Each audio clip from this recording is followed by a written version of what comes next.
सांब ने किया दुर्योधन पुत्री लक्ष्मणा का हरण। जैसा मैं नीतू पांडे यूट्यूब चैनल पर आप सबका स्वागत करती हूँ। इस कथा का वर्णन सुख सागर में मिलता है। आज बहुत ही हर्षोल्लास और खुशी का दिन है, क्योंकि हस्तिनापुर में दुर्योधन की पुत्री लक्ष्मणा का स्वयंवर है। पूरा हस्तिनापुर सजा हुआ है एवं दूर से बड़े बड़े राजा महाराजा राजकुमार इस स्वयंवर में आए हैं। वहीं पर श्री कृष्ण और सत्यभामा का पुत्र सांब भी गया था। लक्ष्मणा को देखकर सांब मोहित हो गया और वह जिद्दी और अड़ियल भी था। जो सोच लेता था वही मनमाना काम भी किया करता था, चाहे वह सही हो या गलत। तब सांब ने लक्ष्मणा के हरण की योजना बनाई और इस योजना के तहत जब लक्ष्मणा स्वयंवर में सभा में जाने लगी तो वहीं पर लक्ष्मणा का हरण कर लिया, लेकिन पकड़ा गया और उसे दुर्योधन ने जेल यानी कैद खाने में डाल दिया। जब यह बात बलराम जी को पता चली तो तुरंत सेना की टुकड़ी लेकर हस्तिनापुर के लिए रवाना हुई। वहीं पर बहस होती है बलराम जी और दुर्योधन में। कौरवों पर बलराम जी का कुपित होना और सांब का विवाह होना लक्ष्मणा के साथ। तो महावीर सांब एक समय हस्तिनापुर गए और स्वयंवर से दुर्योधन की पुत्री लक्ष्मणा को हर लाए।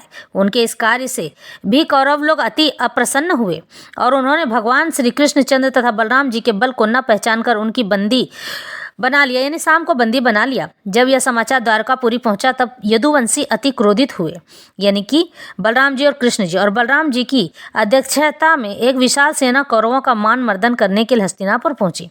हस्तिनापुर पहुंचकर बलराम जी ने उद्धव जी को धृतराष्ट्र के निकट भेजा।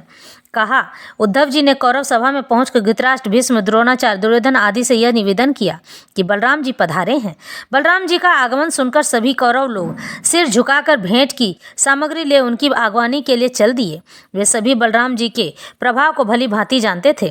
कुशल क्षेम पूछने के बाद बलराम जी ने गंभीर होकर कौरवों से कहा, महाराजाधिराज अग्रसेन ने तुम लोगों को आज्ञा दी है, उसे ध्यानपूर्वक सुनो और उसका पालन करो। अग्रसेन जी ने कहला भेजा है कि तुम लोगों ने सांब को जो अपने यहाँ बंदी बना लिया है, तुम लोग बड़े अधार्मिक हो, किंतु संबंधी समझकर हम तुम्हारे कर्मों की अपेक्षा करते हैं।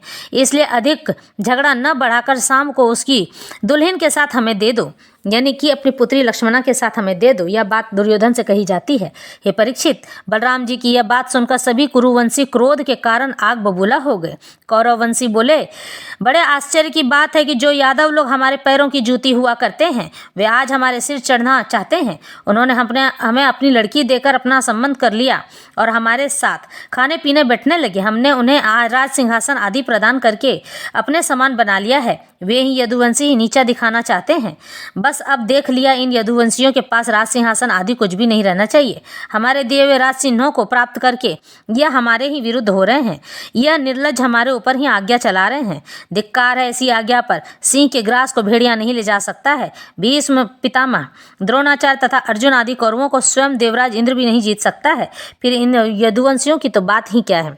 तो सुखदेव जी कहते हैं, परीक्षित, उन कुरुवंशियों को अपने उत्तम कुल तथा भीष्म आदि पर अधिक अहंकार था। वह बलराम जी के वचनों का इस भांति तिरस्कार करके हस्तिनापुर लौट आए।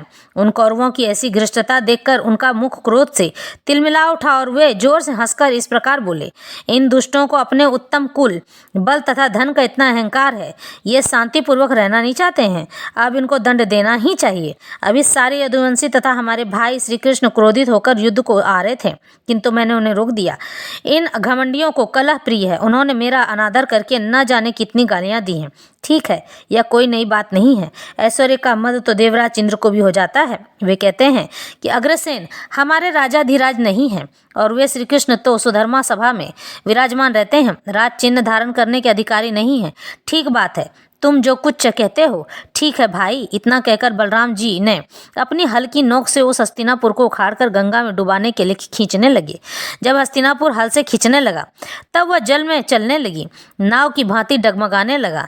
जब उन कौरवों ने बलराम जी की शक्ति को पहचाना तब वे लक्ष्मणा के साथ सांब को आगे करके हाथ जोड़कर सिर झुकाकर बहुत सी भेंट और उसकी सामग्री बलराम जी के सम्मुख लेकर आते हैं। जब वे सभी कौरव बलराम जी के शरण में गए और उनकी स्तुति प्रार्थना की तब बलराम जी ने उनको अभय दान देते हुए क्षमा कर दिया। सुखदेव जी कहते, परीक्षित, उस दुर्योधन ने अपनी कन्या के दहेज में 60 वर्ष के 1200 हाथी, 10,000 घोड़े, 6,000 रथ और 1,000 दासियां दी थी। जब बलराम जी उनका दहेज स्वीकार करके सांब तथा नववधू के साथ द्वारका में आए और उन्होंने सारा वृत्तांत सुनाया। हे परीक्षित, वह हस्तिनापुर अब भी गंगा जी की ओर झुका हुआ है। इस तरह से सांब की लक्ष्मणा के हरण की कथा संपन्न होती है।